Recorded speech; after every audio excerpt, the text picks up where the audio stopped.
You're listening to Systemic Error Podcast. The failure was designed. Stinks to high heaven, Trump's favorite newspaper sick of his family's corruption.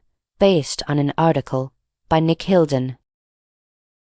The Post found the Reddit helped normalize a familiar scandal, only closer to the throne. The narrow news hook is simple. The New York Post, long one of Donald Trump's most useful media shields, published an editorial blasting the Trump family's enrichment after Trump returned to power. The paper pointed to a reported Kazakhstan mining deal, crypto profits tied to Trump family interests, and overlapping business with Howard Lutnick's sons. It also invoked the Biden family's scandal it once helped inflate, because hypocrisy is the only language this ecosystem speaks fluently. Power was never in the commentary booth. The relevant power here is not in the editorial page. It sits in the White House and in the cabinet-level apparatus shaping policy. Trump controls the administration. His sons are not random relatives freelancing on the margins.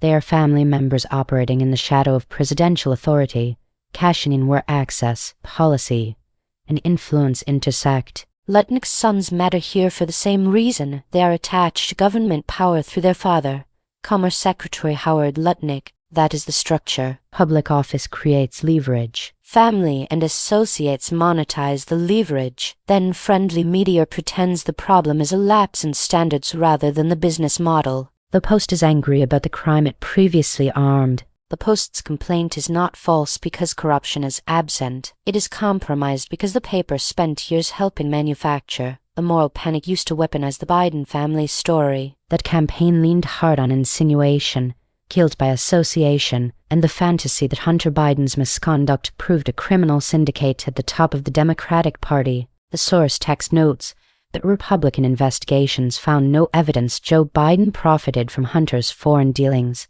yet the accusation lived on because accusation was the point. Now the same machine stares at Trump world self-dealing and discovers a principle it previously ignored. If family enrichment around a president is scandalous, then it was scandalous when Trump's allies did it too. The paper is not suddenly principled. It is reacting to a scandal too blatant to fully bury. The real story is the template. The most important detail in the source is not the Kazakhstan deal by itself, but the pattern the Daily Beast description identifies, a deal involving a UAE-linked entity purchasing a stake in World Liberty Financial, routing millions to Trump family interests into entities linked to Steve Witkoff.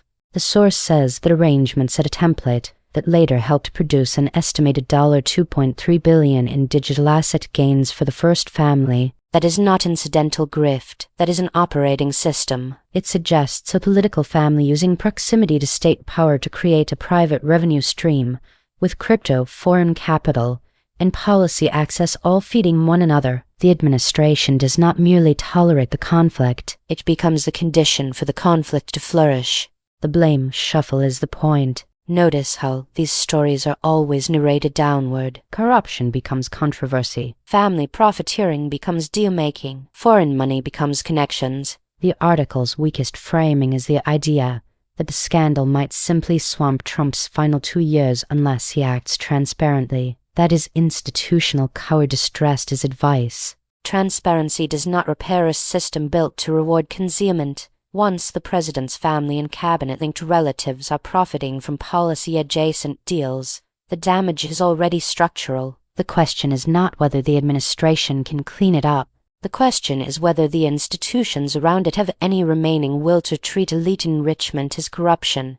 When the beneficiaries are politically protected, legacy is not the issue. The Post warns that this could define Trump's legacy. That is too polite. The legacy is the method itself and normalize the fusion of office and enrichment, weaponize scandal against enemies, then plead surprise when your own circle is caught doing the same thing at larger scale. The broader political pattern is simple. In this system, power is not abused despite the branding. The branding is part of the abuse.